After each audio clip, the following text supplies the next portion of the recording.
Ternyata tidak ada orang yang terlalu perkasa di dalam alam semesta ini, orang Kristen yang terlalu perkasa sampai dia tidak pernah mengalami apa yang disebut sebagai goncangan iman dan keraguan-raguan.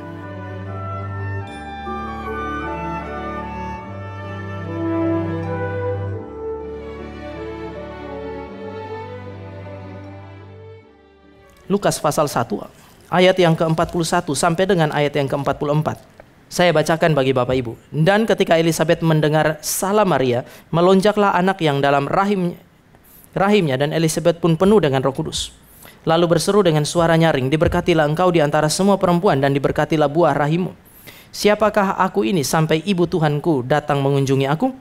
Sebab sesungguhnya ketika salammu sampai kepada telingaku, anak yang di dalam rahimku melonjak kegirangan. Bapak Ibu, di dalam pasal 1 ayat 41 sampai 44, kita mungkin bisa simpulkan dengan satu kalimat ini. Yohanes bersaksi tentang siapa Yesus Kristus. Oleh karena itu Elisabet bisa berkata kepada Maria, engkau adalah ibu daripada Tuhanku.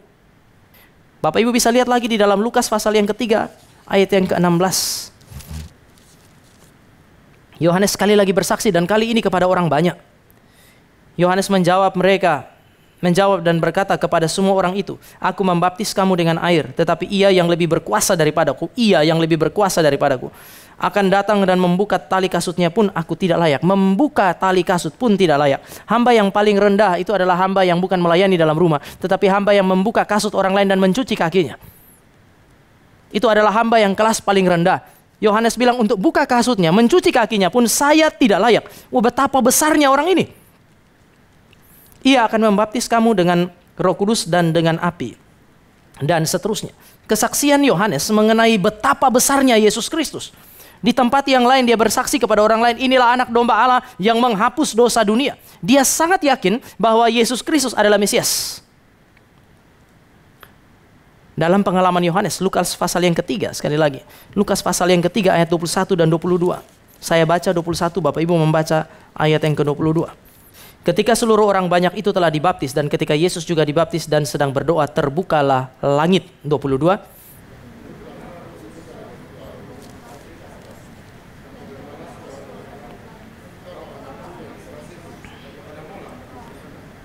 Pada masa kecil dia bersaksi tentang siapa Yesus. Pada masa dewasa dia begitu yakin tentang siapa Yesus. Bahkan pada saat dia membaptis, Allah mengkonfirmasi mengenai siapa Yesus Kristus. Sekarang Bapak Ibu dan saya menemukan di dalam pasal yang ke-7. Di dalam pasal yang ke-7 yang kita baca, dia bertanya di dalam ayat yang ke-19. Engkaukah yang akan datang itu, atau haruskah kami menantikan seorang yang lain? Yohanes ragu-ragu.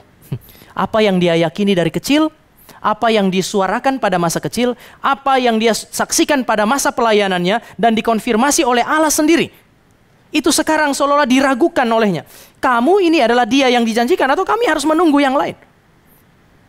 Ternyata tidak ada orang yang terlalu perkasa di dalam alam semesta ini, orang Kristen yang terlalu perkasa sampai dia tidak pernah mengalami apa yang disebut sebagai goncangan iman dan keraguan-raguan. Kadang-kadang saudara dan saya juga bisa merasa bahwa spiritualitas kita itu juga, kondisi spiritual kita, iman kita naik dan turun.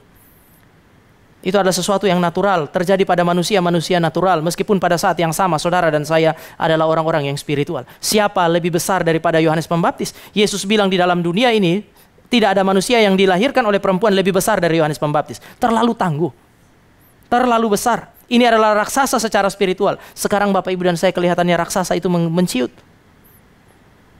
Ini sudah bukan lagi naga, ini bisa disebut cacing ini. Sudah bukan apa-apa. Apakah engkau atau bukan? Ragu sekali. Pertanyaannya sekarang adalah mengapa? Mengapa Yohanes ragu? Saya mau ajak saudara untuk melihat dua hal. Pertama, dia ragu-ragu karena pergumulan eksistensial yang menghantam hidupnya. Dia bergumul. Dan pergumulan itu adalah sebuah pergumulan yang eksistensial, menghantam kehidupannya dia. Bapak Ibu, ketika Bapak Ibu dan saya menghadapi pergumulan yang sama, yang disebut sebagai pergumulan eksistensial itu bukan apa yang terjadi di luar sana, tetapi bagaimana saudara dan saya menghadapi itu. Orang yang bergumul secara personal di dalam batinnya, itu kan unik kan. Kita hadapi persoalan yang sama, yang satu biasa-biasa saja, yang satu bisa hancur oleh karena pergumulan itu. Ini disebut sebagai pergumulan eksistensial. Yohanes bergumul. Dia bergumul secara eksistensial dan pergumulan ini menghantam imannya. Seorang penulis itu, Alfred Lord Tennyson, mengatakan bahwa tidak pernah dalam satu hari berjalan dari pagi sampai kepada petang tanpa ada orang-orang yang dilukai oleh penderitaan. Di dalam dunia ini penuh dengan apa yang disebut sebagai penderitaan.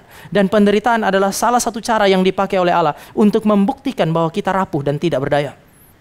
Tidak pernah itu. Dari pagi sampai malam, ada satu hari yang lewat tanpa orang-orang yang dilukai oleh penderitaan. Allah selalu pakai itu untuk membuktikan bahwa manusia adalah orang-orang yang rapuh dan tidak berdaya. Seberapa besar pun dia, seberapa hebat pun dia, akan ada masa di mana dia harus sadar bahwa dia rapuh. Atau bagi orang-orang yang memuja dia oleh karena dia terlalu besar, harus ada masa di mana mereka melihat bahwa dia rapuh dan dia bukan apa-apa.